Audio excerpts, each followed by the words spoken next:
post-game show. Yes, sir.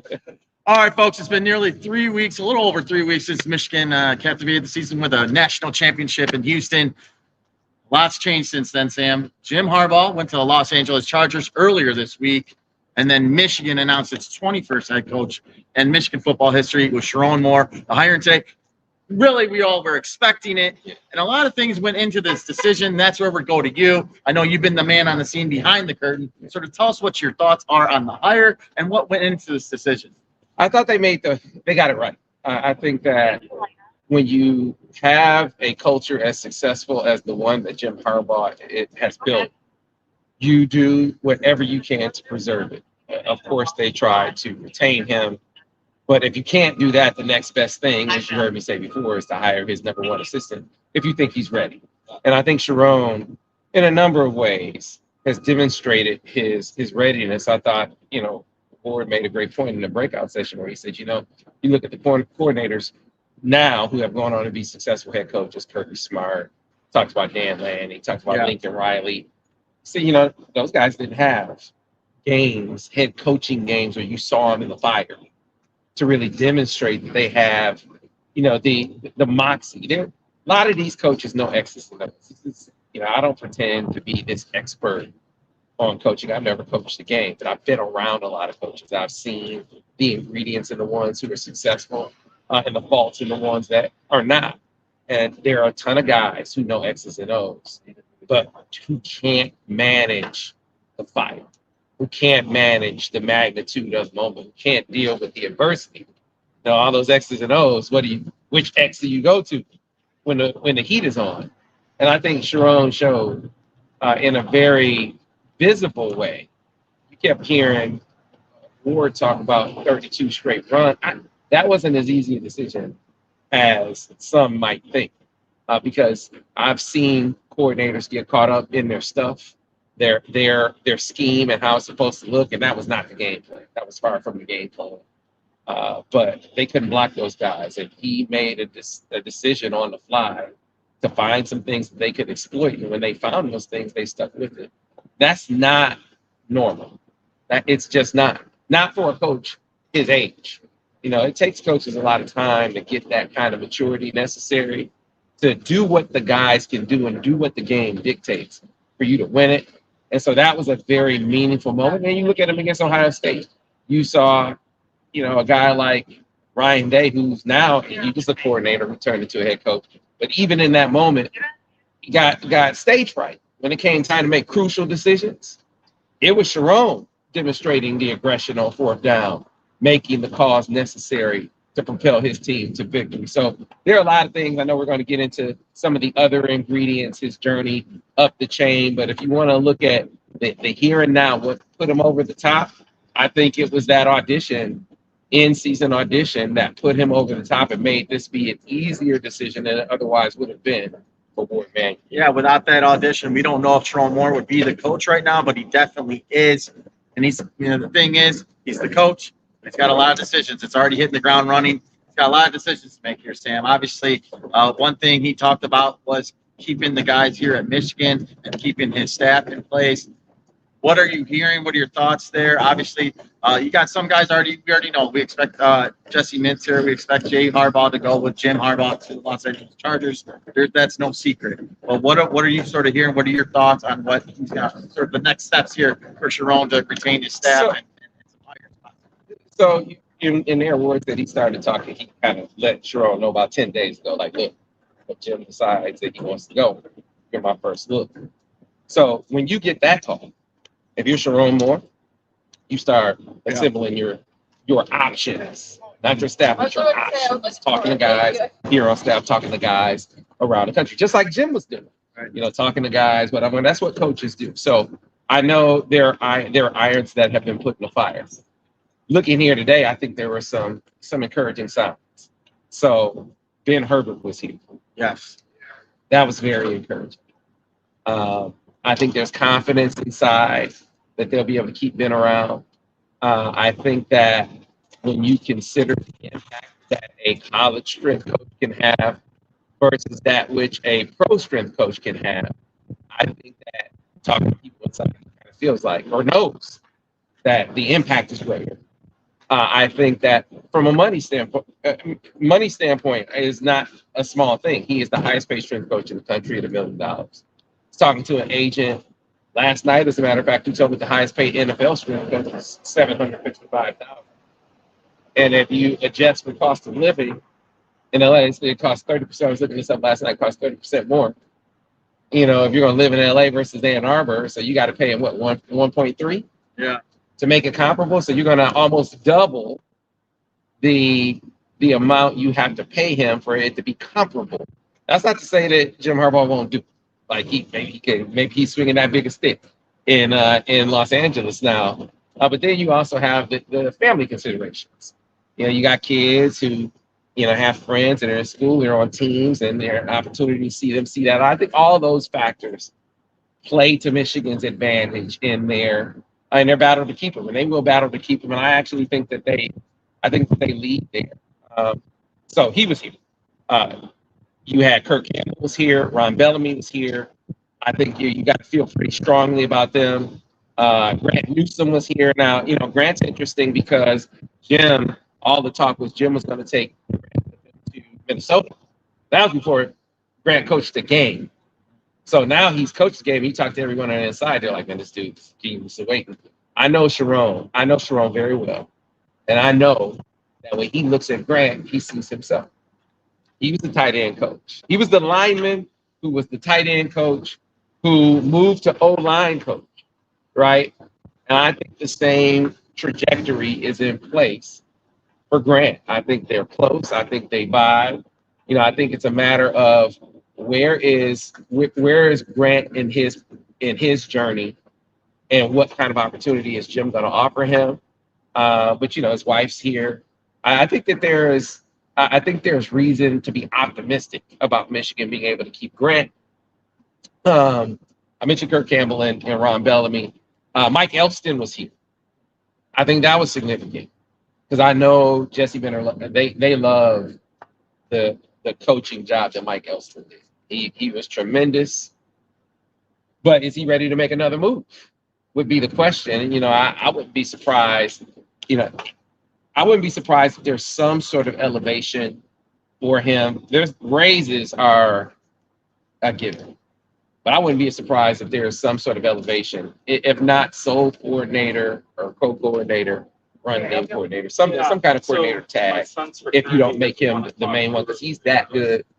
He's a tremendous defensive line coach, and I think he's at his alma mater. He hasn't been a guy that's jumped around a lot. You know, his family has come here and settled in. Is he ready to go to LA? I mean, think about this. He didn't go to LSU, right? I mean, it's just a different way of life, right? He stayed in the Midwest. Different way of life out in California. I think the same thing is kind of going to apply here. So I think they have a good chance with him. So, I mean, I think you kind of see some things in line. I mean, there are some guys who weren't here that I think Michigan is probably going to be able to keep. Like Mike Hart wasn't here. Steve Clinkscale wasn't here. I think that there's more. It's more likely than not that they can keep those guys as well. But that still leaves you would have to go get a tight ends coach. You got to go get a defensive coordinator. You got to go get a linebackers coach. So I've been hearing some different things about that, Josh. But I think first and foremost, you got to go get you a coordinator, a defensive coordinator. Because Jesse mentioned, I reported on this. If you missed it over on the MichiganInsider.com, go check it out.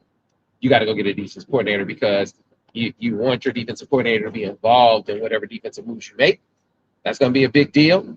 And you need your defensive coordinator around to help you protect your roster. That's another big deal. As some of your top defensive guys are like, okay, you hire Sherrone, that means we are going to jump right in the portal. That's the value of hiring a guy that they want. But it satisfies things to a point. Now, Josh, you got to get a coach in place that can help lay out what the vision is going to be. All right. So the next question, I was able to talk to Coach Moore there. They gave us a little one-on-one scrum time after the presser.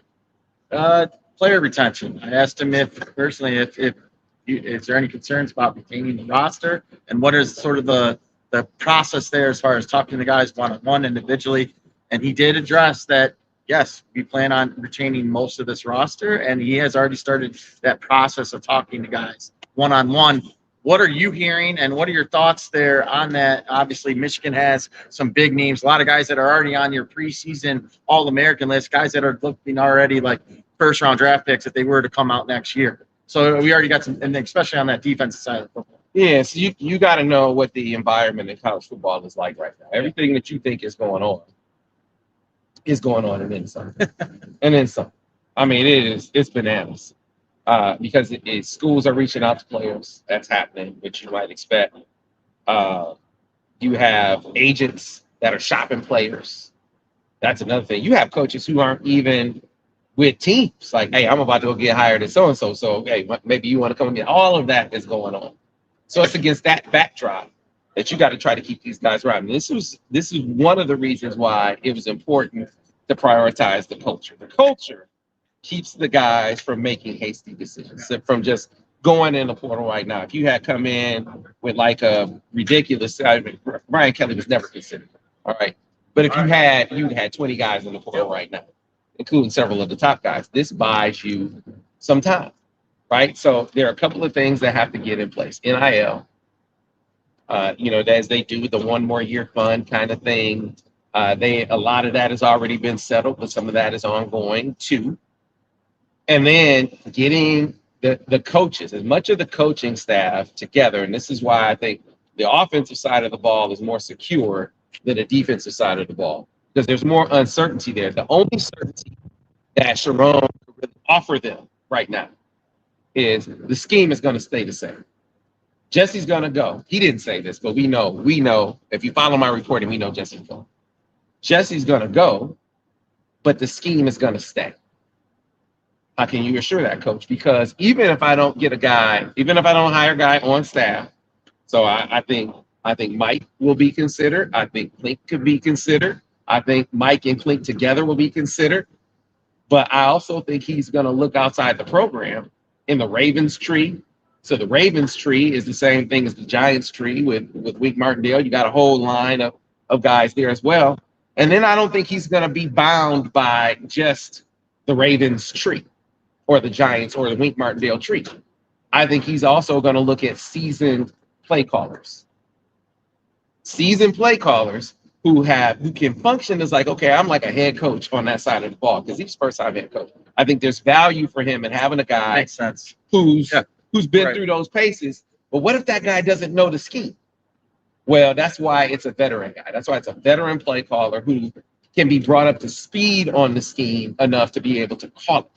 And so that's why it's important to keep as much of the defensive staff together as possible, including analysts. You got guys like LaTroy Lewis was here, who did a great job working with the linebackers when CP was let go.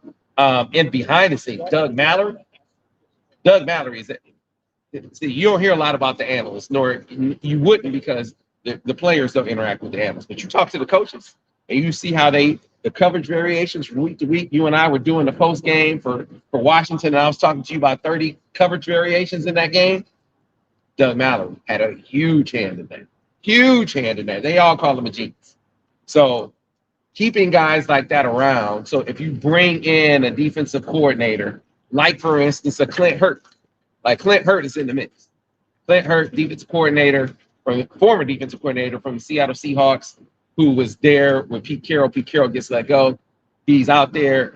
Clint worked with Sherrone at Louisville. He's in the mix. He's the kind of veteran guy, though, who, if he were brought in, could pick up the scheme. Now, you obviously need to be moving, and to get him in, or not just him, or get anyone. And Jim Leonard's another guy to think about from Wisconsin, right? 10 roots. Yeah, so another seasoned play caller, NFL guy who you would think could pick up the scheme. So I it's not going to just be limited to on-staff guys. It's not just going to be limited to Ravens or Wink Martindale guys. I think if they can, or he will look outside and is looking outside of that circle. But I think the criteria for a guy outside of that circle is seasoned play caller. You've already talked about retaining the players, looking for the next play caller on defense. What are your?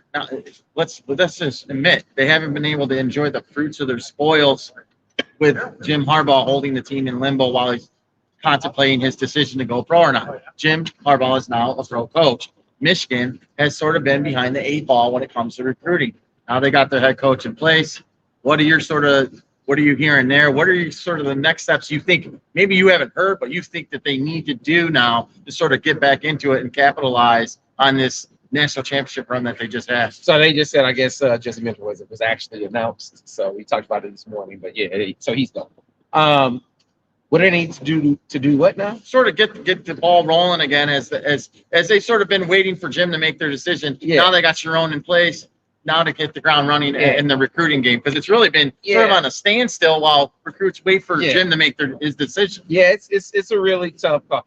I mean, your top recruits right now are the ones on your roster. Like that is really, you can't do anything of substance on the trail until you feel like you got your guys locked in. Like you have got, if you're Sherrone, that is priority A, B, and C. That's not to say that you don't need to be on the phone with the top recruits too. But he's talking to his guys. He's talking to the Coast and Lovelands and the Will Johnsons and the Kenneth Grant, Mason Graham. You can't take for granted the Keon Saps. You can't take for granted those guys are just going to be here. Absolutely, Sam. But I mean, we addressed that a little already. What I'm saying is, though, as far as hitting the ground running is recruiting, getting on the recruiting trail and getting back into these living rooms, so to speak, and getting in front of these players. How do you think Sherrone's going to be able to capitalize on his being named the head coach and then Michigan's recent success? So the recruiting vision isn't going to change. I think what you'll see, if you want to know, okay, how is it going to, you say hit the ground running. I think you'll see him add resources to recruiting. Resources in the form of staffing. So I think you'll see a deeper recruiting staff.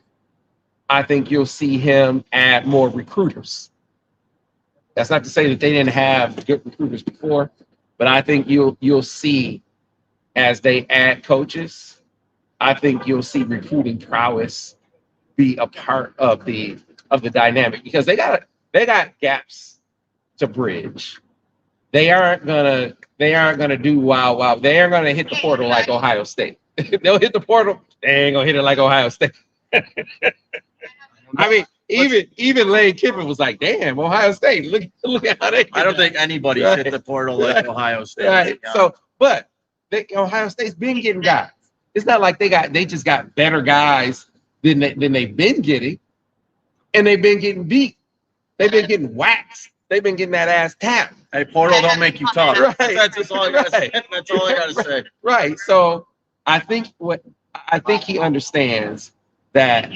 Culture, number one, but you do have to have some blue. You got to have your J.J. McCarthy's. You got to have your Donovan Edwards. You got to have your Will Johnson. You got to be able to get some of those guys. In a day and age where NIL factors into that equation a ton, if you aren't going to be in the bidding wars like that, how can you got to have guys who are great relationship builders.